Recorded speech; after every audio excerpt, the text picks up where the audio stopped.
আসসালামু আলাইকুম সম্মানিত ভাই বোনেরা, কেমন আছেন সবাই? আশা করি সবাই ভালো আছেন। আলহামদুলিল্লাহ, আমরাও আপনাদের দোয়ায় আল্লাহর অশেষ রহমতে ভালো আছি, দিন সুস্থ আছি। যে যেরকমই থাকি না কেন, দিন শেষে শুকরিয়া আদায় করাটাই আমাদের উত্তম। কারণ আমরা যতটুকু ভালো আছি, এটাই লাখো কোটি শুকরিয়া আল্লাহ পাকের দরবারে। তবে এক সপ্তাহ যাবৎ আমরা পুরো পরিবারই অসুস্থ ছিলাম। আলহামদুলিল্লাহ এখন একটু সুস্থ, পুরোপুরি সুস্থ না। এখনও প্রচণ্ড গলা ব্যথা নিয়ে ভয়েস দিতে খুব কষ্ট হচ্ছে, কিন্তু করার কিছু নেই। ভয়েস না দিলে আপনারা, যেহেতু রেসিপির ভিডিও, আপনারা বুঝতে পারবেন না, বুঝতে অসুবিধা হবে, এই জন্য কষ্ট হলেও ভয়েস দিচ্ছি। আর ইউটিউব চ্যানেল চালাইতে হলে একটা রুলস আছে, আমরা সবাই জানি। কারণ আমি 3 দিন পর পর একটা ভিডিও দিই, তো এখানে 4 দিন হয়ে যাচ্ছে। যাই হোক, সবাই আমাদের পুরো পরিবারের জন্য দোয়া করবেন, আল্লাহ পাক যেন আমাদেরকে শিফা দান করে, সবাই যেন তাড়াতাড়ি সুস্থ হয়ে যায়। তো সামনে যেহেতু ঈদ, এই জন্য নিয়ে আসলাম সেমাই রেসিপি। এটা নবাবী সেমাই রেসিপি। তো দেখতে মাশাআল্লাহ খুবই কালারফুল হয়েছিল এবং খেতেও খুবই মজার হয়েছিল এই সেমাইটি। তবে এটা লাচ্ছা সেমাই না, এটা হচ্ছে চিকন সেমাই দিয়ে এই রেসিপিটা করেছি আমি। আশা করি আপনাদের ভালো লাগবে। তাহলে চলুন চলে যাই মূল রেসিপিতে। প্রথমে আমি এখানে একটু সয়াবিন তেল দিয়ে দিলাম। আপনারা চাইলে পুরো ঘি দিয়েই আপনারা এই সেমাইটাকে ভেজে নিতে পারেন। তো এখানে আমি 1 টেবিল চামচ পরিমাণ ঘি দিয়ে দিলাম আর 2 টেবিল চামচ পরিমাণ তেল দিয়ে দিয়েছি 2টা তেজপাতা, তারপরে দিয়েছি 3-4 টুকরো দারচিনি আর 2টা এলাচ।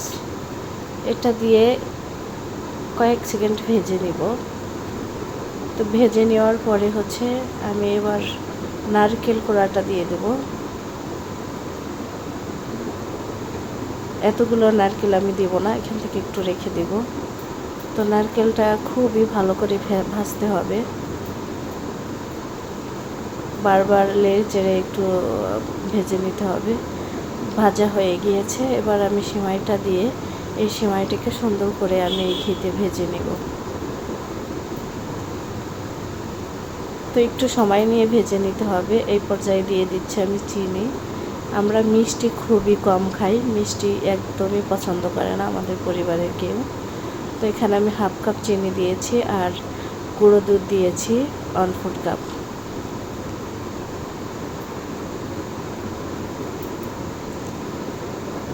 দিয়ে এবার আমি এর ভিতরেই পানি দিয়ে দিলাম সামান্য পরিমাণ। এখানে 1/4 কাপ পানি দিয়েছি। পানিটা বেশি দেওয়া যাবে না। আর লবণ দিয়ে দিচ্ছি 1 চিমটি পরিমাণ। লবণটা বুঝে দিবেন, পরে একটু টেস্ট করে দেখবেন লবণটা হয়েছে কিনা। তো আমার হয়ে গিয়েছে, এবার নামিয়ে ফেলছি।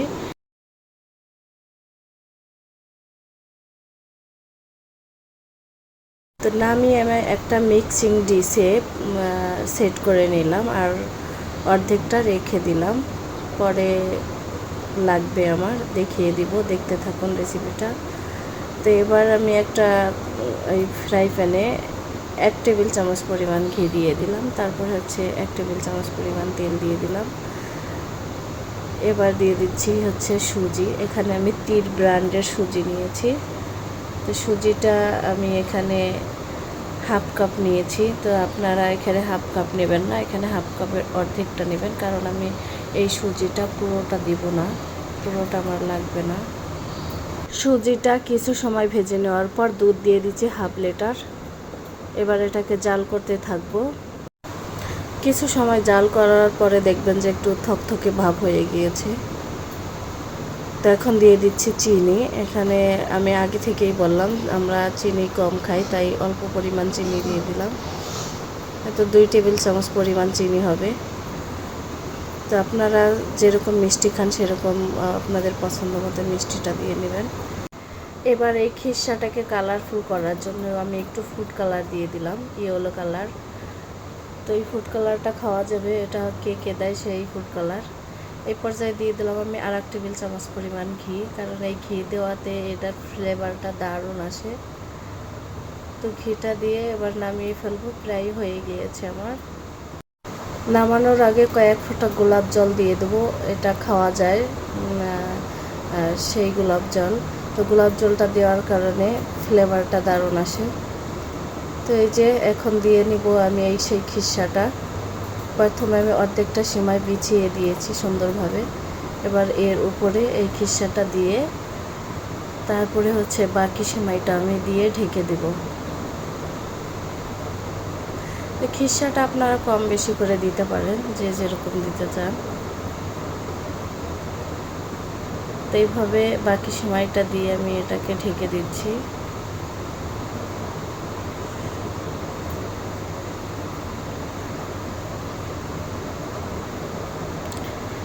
দিয়ে একটু চেপে চেপে বসিয়ে দিতে হবে, যাতে করে যখন এটাকে কেটে কেটে খাবেন তখন আলাদা আলাদা না হয়ে যায়। এই জন্য একটু চেপে চেপে দিতে হবে। আপনারা চাইলে এইভাবেও রেখে দিতে পারেন, উপর দিয়ে বাদাম কিশমিশ ছিটিয়ে দিয়ে। তো আমি এইভাবে রাখবো না, আমি একটু লিকুইড দুধ দিয়ে দেবো, দেখিয়ে দেব পরে। তো এই পর্যায়ে আমি দিয়ে দিচ্ছি কিশমিশ আর পেস্তা বাদাম। এটা পেস্তা বাদাম আর কিশমিশ দিয়ে দিলাম। তো এখন আমি দিয়ে দিচ্ছি লিকুইড দুধ, জাল করে নিয়েছিলাম আগে থেকেই, গরম গরম দুধ দিয়ে দিলাম এটার উপর দিয়ে, কারণ আমার বেবিরা খাবে, ওরা এইভাবে খেতে পছন্দ করে বেশি। তো এই দুধ দেওয়ার আগে যেভাবে আমি রেখেছিলাম ওইভাবেও রেখে খেতে পারেন, ওটাও দারুণ লাগে খেতে। তো এইভাবেও ভালো লাগে। তো নর্মাল ফ্রিজে রেখে 2 দিন 3 দিন খেতে পারেন। আমি ফ্রিজে রাখতে পারিনি, তার আগে আমার বেবিটা পাগল হয়ে গিয়েছে খাওয়ার জন্য। তো কি করব, এইভাবেই পরিবেশন করে দেখাইলাম। আর আপনাদেরকে একটু কেটেও দেখিয়ে দিচ্ছি। যেহেতু আমি ফ্রিজে রাখিনি, একটু নরম নরম আছে, ফ্রিজে রাখার পরে এটা সুন্দরভাবে সেট হয়ে যায়।